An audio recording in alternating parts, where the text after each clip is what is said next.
Salam properti, salam sehat. Kita tahu ya, sekarang ini lagi rame-ramenya pandemi virus corona yang nyaris tersebar ke seluruh dunia. Hari ini di Jakarta pun diumumkan bahwa udah sekitar 172 orang positif terkena virus corona, 5 orang meninggal dan 9 orang dinyatakan pulih.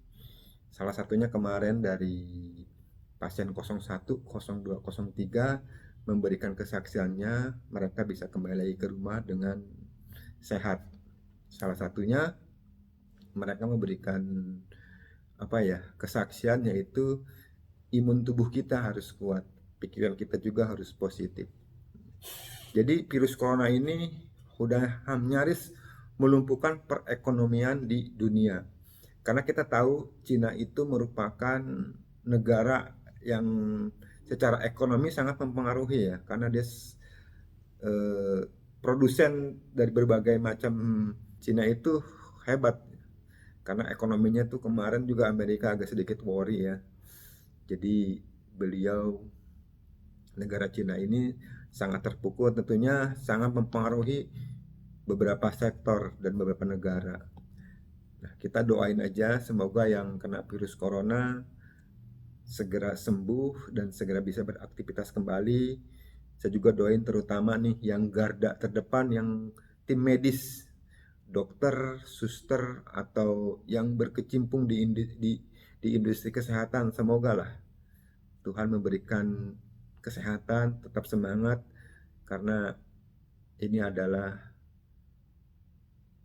kemanusiaan. Jadi sifatnya memberikan pelayanan. Kita doain sama-sama. Dan kita juga tahu bahwa banyak negara seperti Italia kemarin di lockdown ya. Terus Korea Selatan, Iran, terakhir saya dengar juga Malaysia. Jadi ini virus ini udah sangat pandemi ya. Pandemi itu udah, WHO mengatakan pandemi itu udah udah menyebar hampir seluruh negara. Ada beberapa cara sih untuk mengatasi virus ini. Yang kemarin dari pemerintah bilang social distance, yaitu kita dilarang keluar rumah kalau nggak penting. Sekolah 2 minggu diliburkan. Jadi aktivitas-aktivitas yang bisa dilakukan di dalam rumah, kerja ya di rumah aja. Mungkin menggunakan media internet. Kalau nggak penting-penting amat sih jangan keluar lah. Apalagi yang sifatnya itu ada acara hajatan atau ada meeting besar atau ada konser, mungkin semua ditunda dulu. Jadi penyebaran virus ini karena salah satunya kan dari kontak tubuh ya, dari mata, hidung, dan mulut. Jadi kalau ada beberapa hal ya yang mungkin Bapak Ibu baca ya mengenai penyebaran virusnya. Jadi kita harus pakai masker, jangan, kalau ini jaraknya 1 meter, setiap ketemu atau aktivitas sering cuci tangan lah, pakai sabun atau pakai hand sanitizer ya. Karena virus itu sifatnya sangat tidak kelihatan, cepat banget menyebarnya. Jadi jangan sampai kita sebagai carrier ya, pembawa ya, karena nggak kelihatan nih, kita kelihatan sehat, ternyata kita juga terkena virus corona, bisa menyebar ke keluarga kita, ke teman-teman kita. Jadi hati-hatilah, pegangan kunci atau lift atau tangga, apapun yang kita pegang ya bahaya. Kalau kita kena virus bisa menyebar ke yang lain. Saya tidak bicara mengenai corona itu harus bagaimana, saya cuma hanya berdoa semoga virus ini segera ditemukan antivirusnya supaya semua yang kena virus ini sehat lah. Dan kita juga nggak tahu nih berapa lama nih virus ini eh, akan berakhir. Tidak bisa diprediksi, karena kalau kita prediksi mungkin 2 bulan lagi, 3 bulan lagi, orang belum ada yang tahu nih. Jadi apalagi sebentar lagi kita mau bulan puasa, mau lebaran, stok pangan kita harus cukup. Ini bahaya nih kalau misalnya secara industri transportasinya tersendat, terus bahan pasokan bahannya tidak mencukupi. permintaan ternyata besar, terus barangnya tidak ada, secara hukum ekonomi tentunya harganya akan naik. Daya beli masyarakat ya, buat kalangan-kalangan tertentu mungkin mampu, deh buat orang tertentu yang secara ekonominya di bawah itu bisa bahaya.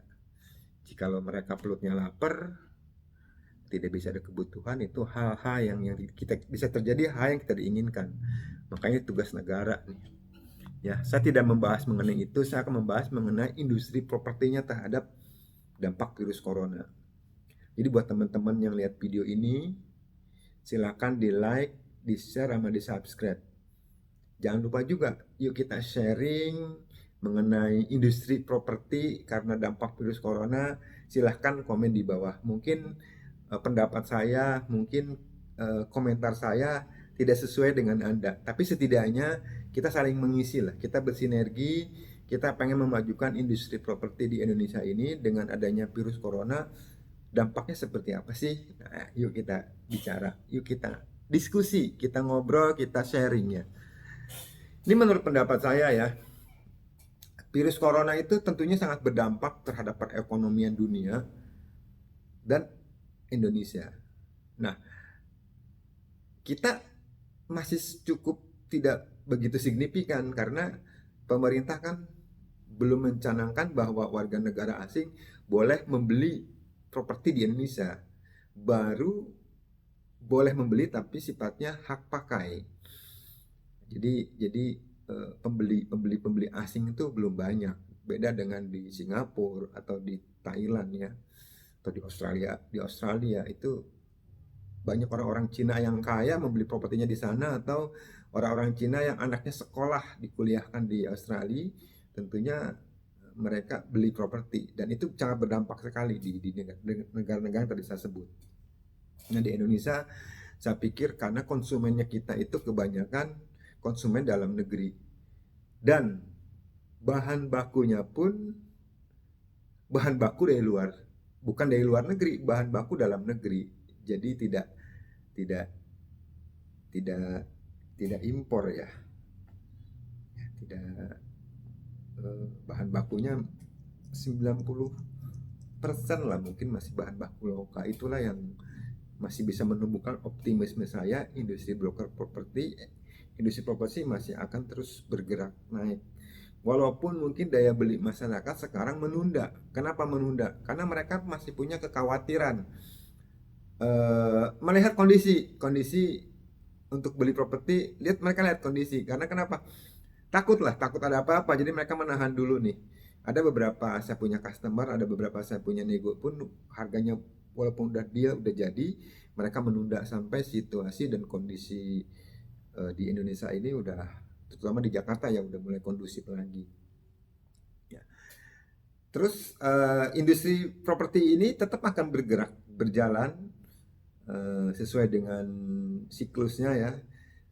Kita lihat di kuartal pertama ini, memang di tahun 2020 Jakarta kemarin kena bencana banjir, terus kemarin juga di Februari kena juga. Jadi di kuartal pertama mungkin pergerakannya tidak belum naik. Saya berharap di kuartal kedua udah mulai membaik, karena biasanya tempat-tempat yang banjir atau tempat-tempat yang kena banjir seperti Kelapa Gading tidak mempengaruhi sih, walaupun dia banjir tetap aja peminatnya ada. Kebutuhan properti ada, kebutuhan pokok ya, jadi mereka pasti beli, karena kita tahu lah stok properti di Indonesia atau di kita itu masih kurang. Saya nggak tahu nih, banyak hal yang mempengaruhi pemikiran saya. Saya baca di beberapa artikel, saya melihat bagaimana dampaknya, bagaimana Indonesia membuat penangkal lah, bagaimana kebijakan-kebijakan pemerintah supaya virus ini tidak menyebar. Sebenarnya pemerintah hanya memberikan instruksi, tapi kembali lagi ke kita. Ikutin aja deh apa yang pemerintah anjurkan, kita ikutin. Suka virus ini tidak menyebar kemana-mana, kita stay at home, belajar di rumah, kumpul keluarga. Mungkin jarang-jarang ya kejadian seperti ini, yang bapak ibunya sibuk. Ini momen nih bisa kumpul dengan keluarga. bisa banyak ngobrol lah, tidak tidak pada main gadget.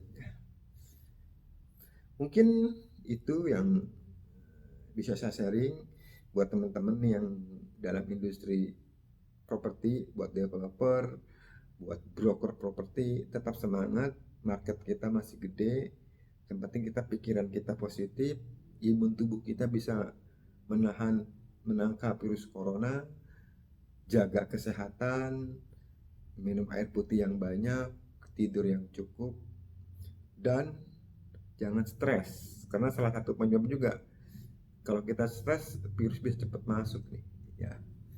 Kita tahu badai pasti berlalu, dan kita tahu semua ini adalah ujian dari yang di atas. Semoga Tuhan memberikan apa ya, segera virus ini bisa selesai, dan kita bisa kembali normal seperti biasanya. Terima kasih. Salam properti, salam sehat.